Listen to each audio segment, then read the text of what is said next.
Alors, il n'y a pas un seul hébreu dans la Bible.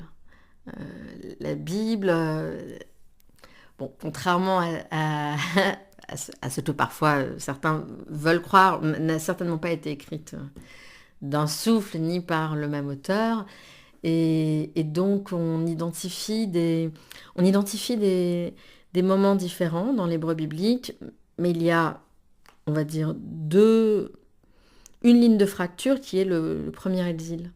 Donc, il y a l'hébreu biblique pré-exilique et l'hébreu biblique post-exilique. Et à l'intérieur de ces deux hébreux, on va dire, on trouve aussi des nuances par rapport au rédacteur biblique, qui parfois est quelqu'un qui est voilà, il y a l'éloïste et le yaviste. Donc il y a le rédacteur qui utilise le nom de Yahvé pour Dieu et celui qui utilise le nom d'Élohim. Et selon cette perception de Dieu, le récit va être différent et c'est pour ça qu'on trouve deux récits de la création au début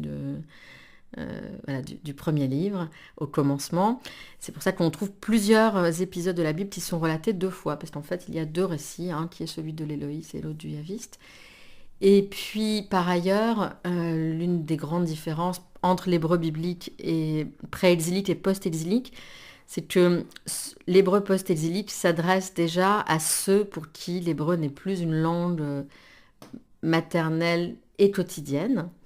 Et donc, il va y avoir des ajouts pour permettre la lecture de manière un peu plus fluide, puisque l'une des particularités de l'hébreu, comme toutes les langues chamito-sémitiques, c'est de ne pas écrire les voyelles. On écrit que les consonnes. Et donc, il faut deviner la prononciation. On la devine en général parce qu'on la connaît, donc ça ne pose pas de problème. Et ça revient un petit peu à ce que font les jeunes gens d'aujourd'hui lorsqu'ils écrivent en langage SMS, voilà, DSL, tout le monde sait que c'est désolé. Donc en hébreu biblique, c'est pareil, on reconnaît le mot, mais les tribus qui étaient éparpillées après le premier exil voilà, avaient moins de facilité à reconnaître le mot, et donc il y a eu toutes sortes d'artifices en quelque sorte. On a choisi certaines consonnes à qui on a attribué une valeur de voyelle pour aider. Ce sont des maîtresses lectionnistes, des maîtres de lecture, des béquilles, pour aider le lecteur un peu moins aguerri à lire tout de même. Et qu'est-ce qu'Aaron Appelfeld trouve dans ces versets qu'il recopie?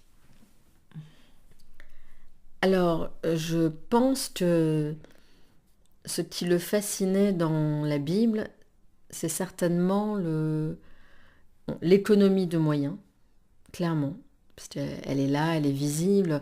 Quand on prend un des passages les plus célèbres de la Bible, qui est par exemple la ligature d'Isaac par son père Abraham, c'est un moment d'une intensité tragique très très grande. C'est le père qui s'apprête à sacrifier son fils et à l'égorger. Ça tient en une demi-page. Mais chaque mot a son importance, chaque action. Alors, chaque action a son importance.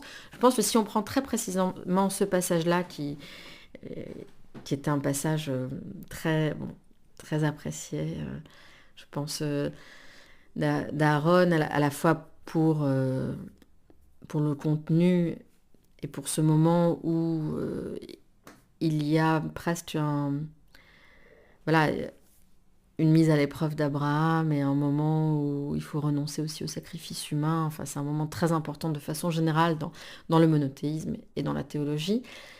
Mais au-delà de l'importance qu'a pu ensuite revêtir la ligature d'Isaac, ou ce qu'on a appelé le sacrifice, pour Aaron, ce qui est très important, c'est que cette scène est racontée uniquement par les actions. Et Abraham, il est dit dans le texte qu'Abraham se lève le matin, et puis ensuite on répète qu'il se lève, et Abraham se leva. Alors bon, le commentaire biblique se pose la question, pourquoi cette répétition? Puisque la Bible est économe, pourquoi dire 2 fois Alors, on n'imagine jamais qu'un correcteur, voilà, que ça a échappé à un correcteur, que la répétition a échappé à un correcteur. Alors, l'une des idées, l'une des explications communément admises, c'est de dire que, parce que se lever, c'est aussi décider de partir. Et donc, c'est de dire qu'Abraham s'est réveillé le matin et qu'ensuite, il a pris la décision. Donc, voilà, il s'est levé une deuxième fois parce qu'il a pris la décision d'y aller, de partir avec son fils. Mais ensuite, il est là, il prend le bois, il confie le bois à Yitzhak, Isaac, qui pose une question, qui dit, le bois est là, mais où est le sacrifice? Et Abraham ne répond pas. Et je pense que cette façon de décrire le père et le fils qui marchent ensemble, de faire mention de la question d'Isaac, mais voilà, de bien signifier qu'il y a un blanc, une absence de parole d'Abraham et un silence. Je crois que ça, pour Aaron, c'était la plus grande leçon de littérature. C'est-à-dire dire peu de choses, enfin dire beaucoup de choses et donner une puissance d'évocation aux mots à partir de quelques phrases et des silences qui pouvaient s'intercaler dans ces phrases. Donc je pense qu'il a trouvé ça. Et je pense aussi que pour, pour l'avoir éprouvé peut-être avec encore plus d'acuité après sa mort, je pense que Aaron, sans pouvoir le formuler à ce moment-là, a senti que le langage ancien, comme il disait, ne pouvait pas grand-chose pour ce qui venait de se produire. C'est-à-dire qu'il était presque impossible, pour lui en tout cas, de mettre des mots qu'il avait utilisés avant-guerre pour parler de ce qui s'était passé pendant la guerre ou de ce qui se passait après. Et il fallait que le renouveau, parce qu'il y a eu un renouveau, la Renaissance, qu'elle soit accompagnée aussi d'une renaissance à la langue. Et dans l'hébreu, il a trouvé une langue dans laquelle la catastrophe ne s'était pas passée, et en tout cas, elle ne s'était pas passée, en tout cas pas du côté des bourreaux. L'hébreu n'avait pas été souillé par les nazis, n'avait pas été profané, on n'avait pas fait dire à l'hébreu autre chose que ce qu'il peut dire, tout ce que cette langue disait. Et je pense que pour lui, c'était beaucoup plus facile Enfin, facile, je sais pas, je pense pas que ce soit le terme exact.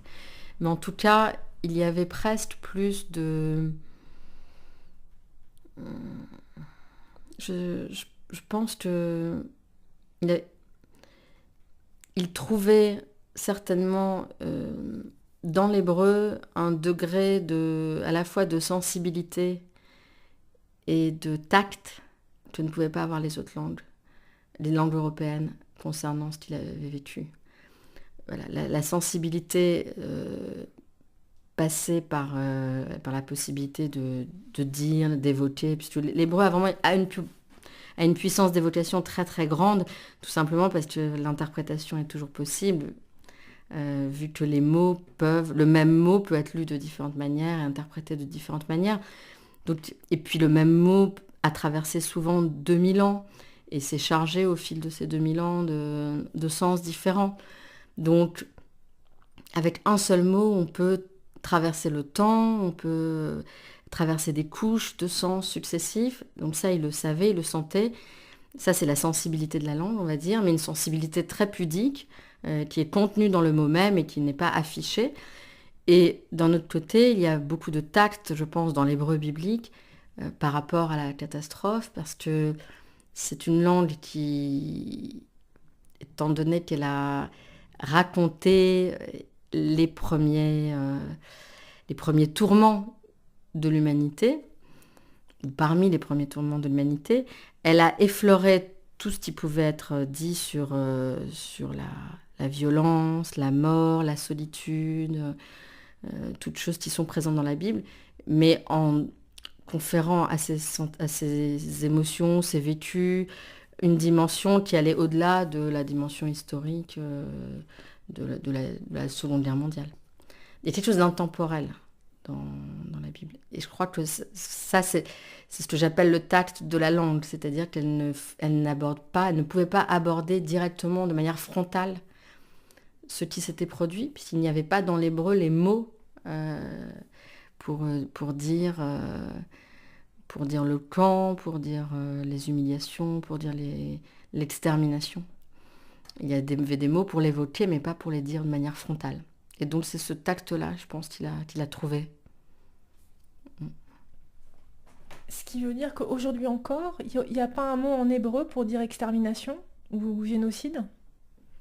Si, on peut parler de la destruction, de l'extermination, même la Shoah est un mot c'est de l'hébreu, donc l'anéantissement, c'est un mot qui est présent.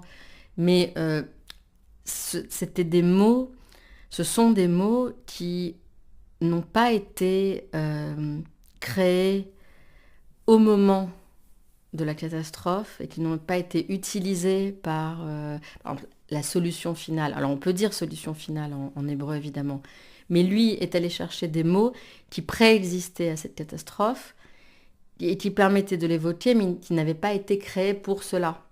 Donc je pense que tout comme il se refusait à utiliser les mots des Allemands, il n'utilisait pas le mot capot, il n'utilisait pas le mot Einsatzgruppen, il ne reprenait pas ces mots-là, qui sont présents par exemple dans la littérature française ou même chez Primo Levi ou chez d'autres. On trouve la guerre, on trouve les mots utilisés par les Allemands. Lui utilise des mots qui n'ont pas été créés à ce moment-là et pas pour ça, et pas été utilisés à ce moment-là surtout, pour désigner cela. Donc il trouve dans l'hébreu une distance avec l'événement historique qui lui permet de se rapprocher peut-être du mystère de cet événement-là, du mystère métaphysique et du questionnement que ça peut susciter, sans aller vers la réduction historique. Parce que je crois que ça, c'était une de ses grandes luttes, c'était de dire que la Shoah, ce qu'on appelle la Shoah, c'est-à-dire l'extermination des Juifs d'Europe, était bien autre chose qu'un événement historique. Ça avait d'abord été l'assassinat un par un de 6 millions de personnes et des vies brisées une par une. Jamais, lui n'acceptait pas que le massacre de masse reste un massacre de masse dans notre perception à nous, mais il tenait à ce que ça devienne, si possible, à chaque fois la destruction d'une personne. Parce que c'était ce que ça avait été.